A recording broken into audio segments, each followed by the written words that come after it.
Não, eu penso, Thiago, que a vida, todos nós somos conduzidos à morte. Uhum. E o tempo passa. Eu não tenho mais 20 anos, 20 e poucos anos. Sou um Lucão. Tenho 50. O Lucão tá acabado. O tempo passa. E o tempo é escasso. Não é? Então eu penso que a vida como um todo, ela cansa. Toda vida cansa. Né? Estressa. Muita gente fala, mas o empreendedorismo cansa. Ele estressa. Estressa sim. Mas não empreender estressa também. Fracassar estressa mais ainda. A mediocridade e a estagnação estressa mais ainda. Então a vida estressa em qualquer hipótese. A gente tem que escolher qual é o estresse que a gente quer. Se é o estresse do crescimento ou se é o estresse da acomodação. Então eu penso que o que nos conforta é o significado da nossa vida. É quando a gente consegue dar significado àquilo que a gente faz.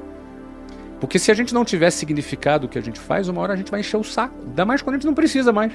Você tem dinheiro na conta lá, rendendo, sem você... Imagina, rendão fixa desse hoje aí, do jeito que tá. Não é? Você bota lá, não precisa nem se estressar, nem se preocupar. É milhão todo dia? É milhão todo dia, e aí? Como é que fica essa história? Como é que você vai se levantar de manhã? Então, quando você consegue dar significado pela tua vida, você ganha um renovo na sua vida para fazer aquilo que você quer fazer. Se manter com vontade de fazer. Porque você perdeu a vontade, perdeu a vida. Você está morto. A vida está na vontade. Mas você só mantém a sua vontade quando você tem significado. Tem uma fase da sua vida que você pensa assim, ó, o dia que eu ganhar o meu primeiro milhão, eu vou ser feliz. Aí você vai ganhar o seu primeiro milhão. E aí? Depois? Não, mas o dia que eu tiver uma empresa de sucesso, aí você tem uma empresa de sucesso. E depois? Não, o dia que eu casar, o dia que eu isso, o dia que eu aquilo. Então eu procuro buscar sempre significado para a minha vida. Eu fui bem sucedido empresarialmente, fui bem sucedido profissionalmente também. Faço 30 anos de casado esse ano, tenho um casamento bom, tenho 3 filhos, excelente relacionamento. E aí? E agora? É buscar dar significado para a tua vida, para a minha vida. Então aí a gente, na realidade, o significado, ele tira a dor da existência. Né? A existência por si só dói. E aí não importa se é pobre ou se é rico. Existir dói. Porque existir com a consciência de que você vai morrer dói. O homem é o único animal que sabe que vai morrer. Um cachorro não sabe que vai morrer. Então, quando você é um cara que sabe que vai morrer e você pensa, você questiona. Peraí, cara. Pra que é isso aqui? Por que eu estou aqui? De onde eu vim? Para onde eu vou? Por que eu estou aqui? Qual o propósito da minha existência? Então, existir dói simplesmente por esses questionamentos. Então, você dar significado à tua vida, e principalmente aí você tem que extrapolar e ir para a fé, porque na hora que você vai dizer, tá bom, eu dei significado para a minha vida, mas eu vou morrer. E depois da morte? Se você não estender o seu questionamento para um pensamento pós-morte, aí a partir daí é fé.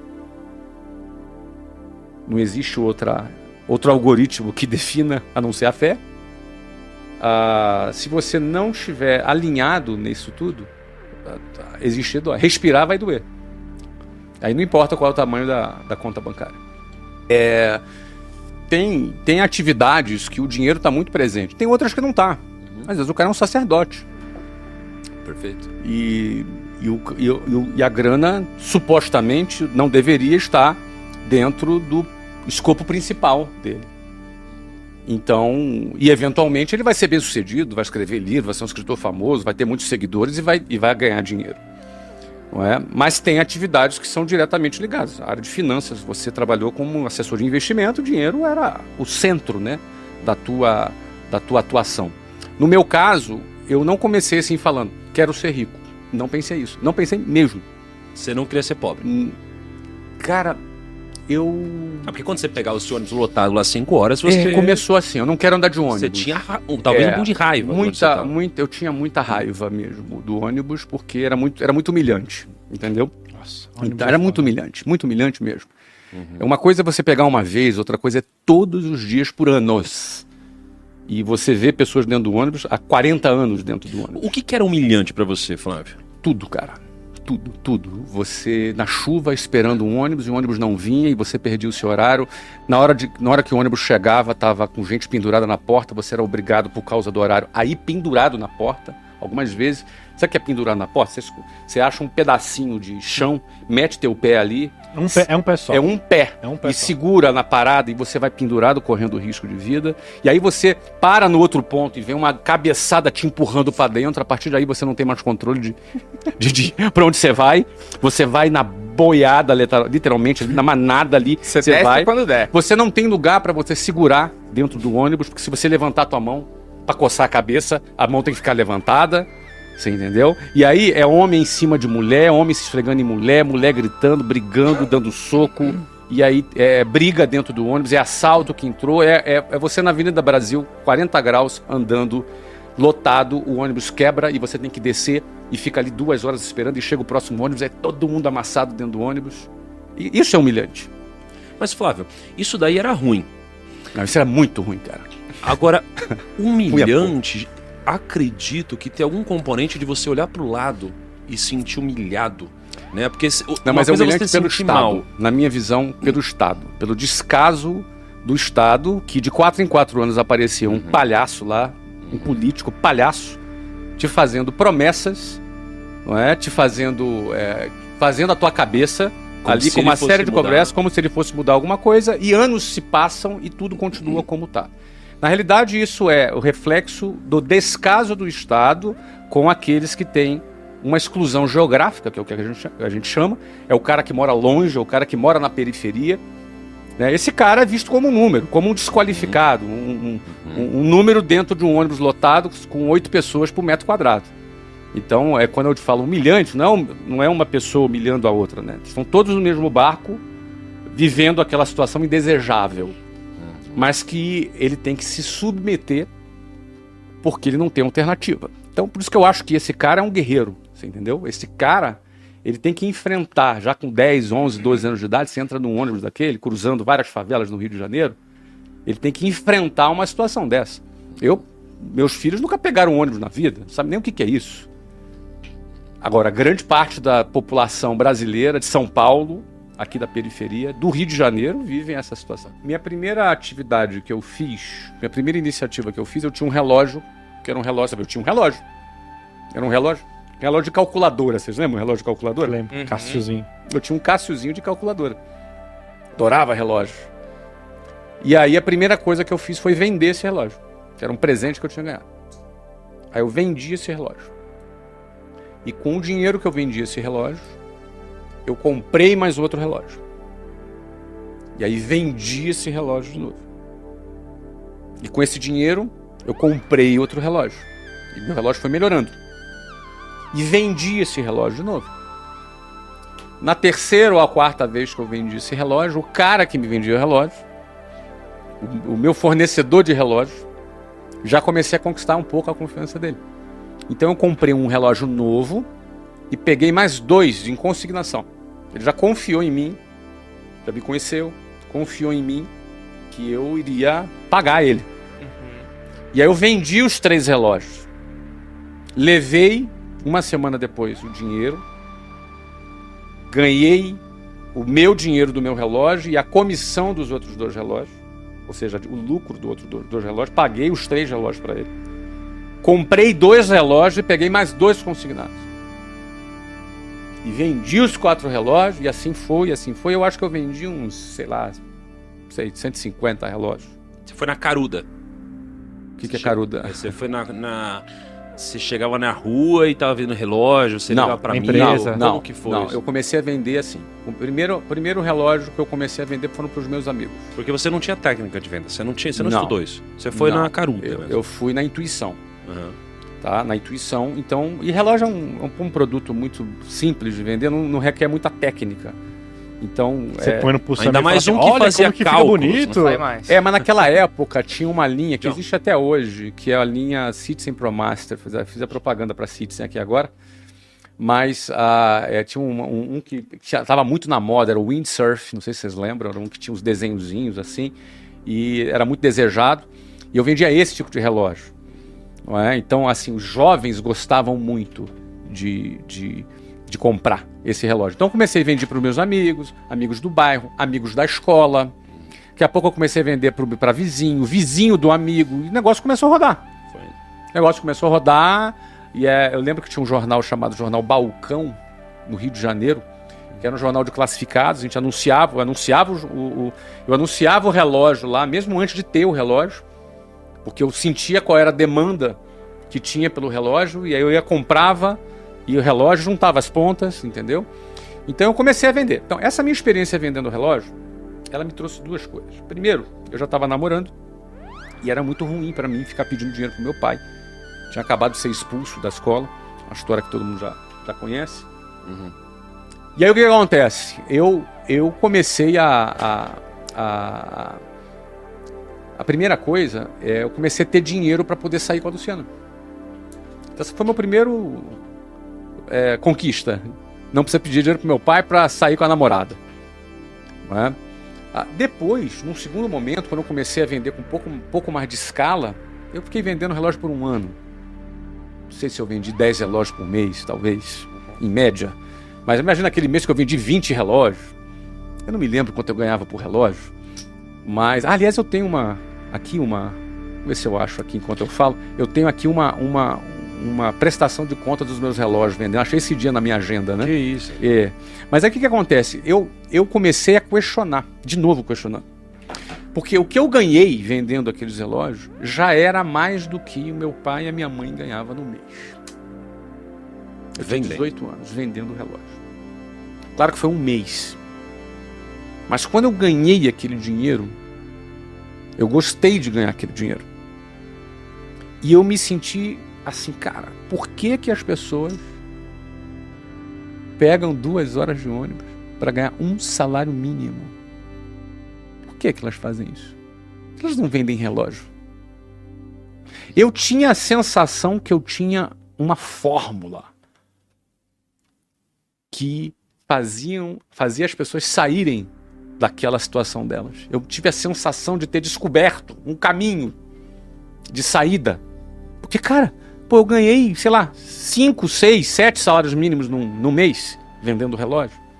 Por que uma pessoa, ela trabalha um mês inteiro para ganhar um salário mínimo e levando 5 horas, carregando cimento nas costas, trabalhando em obra? Por que ela faz? Porque ela não vende relógio, caramba. Essa era a minha sensação. Mas por que as pessoas não fazem isso também? Isso é um sentimento interessante, porque esse sentimento tem a ver comigo. Eu me sinto tendo uma boa notícia para dar para as pessoas, que pode libertar elas do sistema. Esse é o meu mote, não é? Eu tinha um vizinho. Sério? Eu tinha um vizinho que logo quando eu comecei a vender curso de inglês, porque vamos pro terceiro ponto ali. Eu arrumei um emprego para vender curso de inglês. E fui começar a vender curso de inglês. E a gente sempre faz uma lista de prospects, de pessoas do nosso relacionamento. E eu também tive essa experiência. E tinha um vizinho, que era um vizinho de porta. Um cara que me viu crescer. Me viu criança, me viu crescer. E ele era um cara que trabalhava, sei lá, nem sei no que ele trabalhava. Sei que ele trabalhava de gravata. E eu achava assim, cara, esse cara deve ser importante, porque ele trabalha com gravata. Não é? Deve ser um cara importante. E aí eu fui lá falar do inglês pra ele. E ele marcou na casa dele. Eu fui na casa dele, sentei com ele à mesa, apresentei tudo, cara. Ele deixou apresentar tudo, cara. E ficava fazendo perguntas, se fazendo de interessado. A gente ficou 1 hora conversando. E aí no final ele chegou pra mim e falou assim: Flávio, cara, eu não tenho interesse nesse negócio não, mas eu fiquei aqui só pra entender o que você tá fazendo. Deixa eu te falar um negócio, cara. Aí fazia aquela cara de nojo, sabe? Sabe a cara de nojo? Superior, cara, nojo e desprezo, tudo não junto. Faz isso não, cara. Isso aí é uma coisa horrorosa. Você é um garoto inteligente. Não faça isso. Você é um garoto inteligente. Isso aí não vai te levar a nada. Isso é uma roubada. Não perde teu tempo com isso. Sai fora, isso é uma roubada. Cara, ele me jogou um balde de água fria. Eu me senti mal, me senti subestimado. Me senti super mal. Porque até então ele era uma autoridade, porque, você veio trabalhando de gravata, talvez um executivo. Eu hoje vejo que não foi por mal. Eu hoje vejo que ele era um cara medíocre, limitado, que não arrumou nada na vida. E ele me deu uma opinião do nível dele. Então, se você quer chegar mais longe, pegue as opiniões das pessoas que estão no nível que você quer chegar. Se a pessoa quer chegar mais longe, ela não pode seguir opiniões e conselhos de pessoas medíocres. Senão ela vai estar limitada. Esse cara me viu querendo sair da boiada e tentou me segurar na boiada. Só que não parou aí. Uns 2 anos depois, eu estava bem, já não estava morando mais lá naquele bairro. E alguns amigos que conheciam ele me falavam que ele dizia no bairro que eu estava mexendo com droga. Nossa! Que eu estava envolvido no tráfico de droga. Que beleza. E que por isso que eu estava progredindo. Ou seja, se você começar a progredir, vão dizer que você está vendendo droga. Se você é mulher, vão dizer que você é prostituta. E você está se prostituindo, por isso você está progredindo. Porque no final das contas, quem sai da boiada e começa a ter algum sucesso, algumas pessoas da boiada não ficam felizes. Deve estar fazendo coisa errada, né? Só pode estar fazendo coisa errada. Não é possível. Ou ele está fazendo coisa errada, ou eu sou um cara medíocre. E isso é uma conclusão que é difícil da pessoa. É muito mais dolorosa, É muito né? mais dolorosa. É mais fácil falar que o cara tá vendendo droga. É muito mais fácil. Porra. Caraca. E aí, no ano seguinte, eu fui transferido para a Venezuela. Fui trabalhar lá na Venezuela. Quando eu fui para a Venezuela, ele falou: aí, ó, do lado da Colômbia. Bem que eu falei. Bem que eu disse. Geralmente, as piores pessoas para você vender são os amigos e parentes. São os piores. Você vai ser mais valorizado fora. Aí você vai ter sucesso fora. Aí você volta e é reconhecido dentro. Você só é reconhecido dentro depois que você teve sucesso fora. Se você for tentar começar por dentro, vão te ridicularizar. Por quê? Porque é um bobão, iludido, sonhador demais esse garoto, querendo sair da boiada. Ah, você se acha espertão, quer ficar rico, né?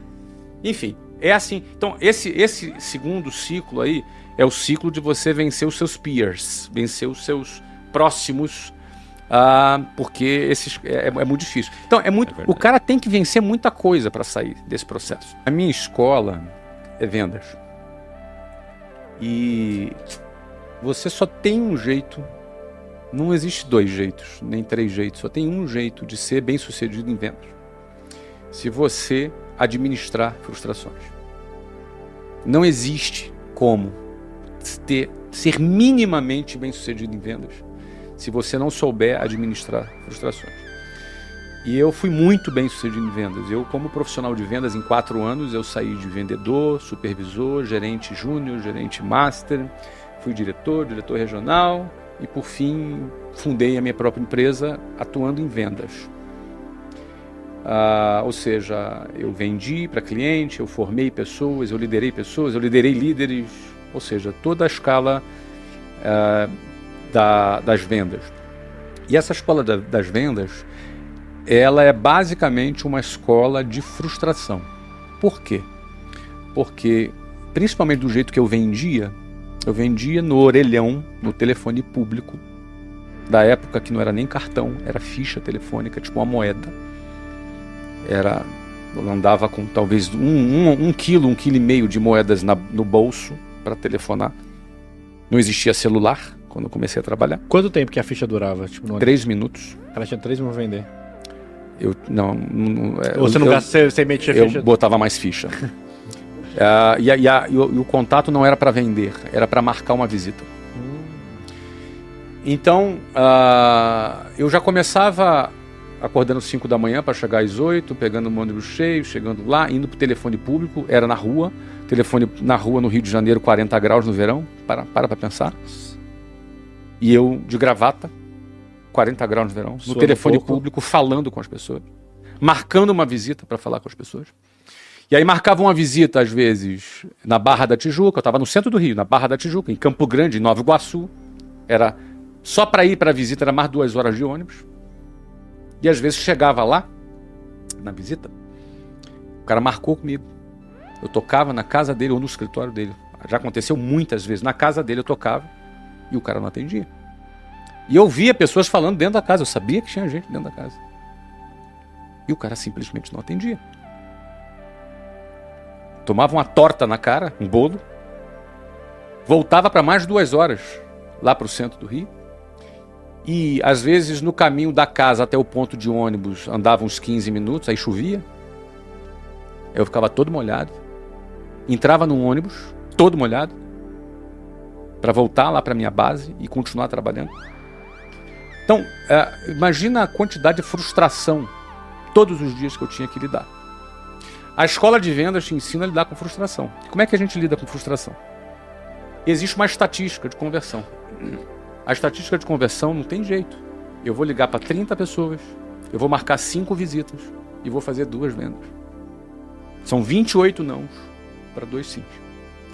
Se eu faço isso 1 dia, 2 dias, 3 dias, 4 dias, 1 ano, 2 anos, fazer uma vez, 2 vezes é uma coisa. Fazer todo santo dia a mesma coisa. Então a gente aprende a superar rápido uma frustração. É tipo o coveiro, Thiago. O coveiro, no cemitério, vê lá uma família enterrando uma criança. Você imagina que ia perder um filho, uma criança. Família toda chorando, mãe se jogando no chão, pai chorando, desesperado, irmão chorando. Aquela cena triste enterrando uma criancinha. Todo mundo chorando. O coveiro chora? Sabe por quê? O coveiro não chora? Ele não chora porque aquilo é uma morte a mais na vida dele. Ele enterra 40 por dia. Ele vê essa cena. As primeiras cenas que ele viu, ele chorou. Na 10ª, ele já ficou só emocionado. Na 30ª, ele já não sentiu nada. 1 ano sendo coveiro, ele já não está mais sensível àquela situação. Um médico legista que faz dissecação de cadáver, ele não fica mais sensibilizado porque está cortando a garganta do cadáver que está ali. Aquilo ali é a realidade dele. Um vendedor, ele lida com a expectativa / frustração o tempo inteiro. Ele pensa, eu vou fechar. Ele está pressionado, ele tem meta para bater. Ele precisa da grana, da comissão para poder pagar uma conta. Então ele está acostumado com essa pressão. E está acostumado com não. Quando esse cara vira gerente de vendas, ele treina pessoas. Ele cria expectativa com pessoas. Esse cara é bom, esse cara vai arrebentar. Daqui a pouco esse cara vai lá e desiste. Quando ele é um diretor de vendas, ele conta, ele tem um time. Eu tenho 10 gerentes. Esses caras são leais a mim, são fiéis a mim. Quantas vezes você acha que eu fui traído? Quantas vezes você acha que um cara assumiu compromisso comigo e foi para a concorrência trabalhar? Quantas vezes você viu pessoas que disseram, tô com você, cara, e no dia seguinte não estava mais? Se alguém que trabalha com vendas sofrer pelo não, ele se mata. Se um médico sofrer porque a mão dele está suja de sangue, ele não dorme. Se o coveiro sofrer porque ele está enterrando pessoas, ele não dorme também. Então, na jornada de vendas e de empreendedorismo, de construir um negócio, você não vira um robô. Mas a tua frustração não pode durar mais que 5 segundos. Tem que ser assim. Não pode durar 5 segundos. A abstração da frustração tem que ser algo... Eu vou dar um exemplo para você. Quantas vezes você acha que eu já fui numa audiência trabalhista? Nunca na minha vida eu fui numa audiência trabalhista. Na minha vida inteira. Porque eu não gasto tempo com essa treta. Botou no advogado, tocou. Quantas vezes? Já pensou se eu for parar de dormir por causa de hater? Ou por causa de pessoas que me traem? Ou pessoas que mentiram? Ou pessoas que me criaram expectativa e eu me frustrei? Não posso, cara. Senão, melhor parar. Melhor parar. Porque a vida do vendedor e a vida do empresário, ela vai ser cheia disso. Então, talvez por isso, eu me acostumei, eu me treinei a ser coveiro.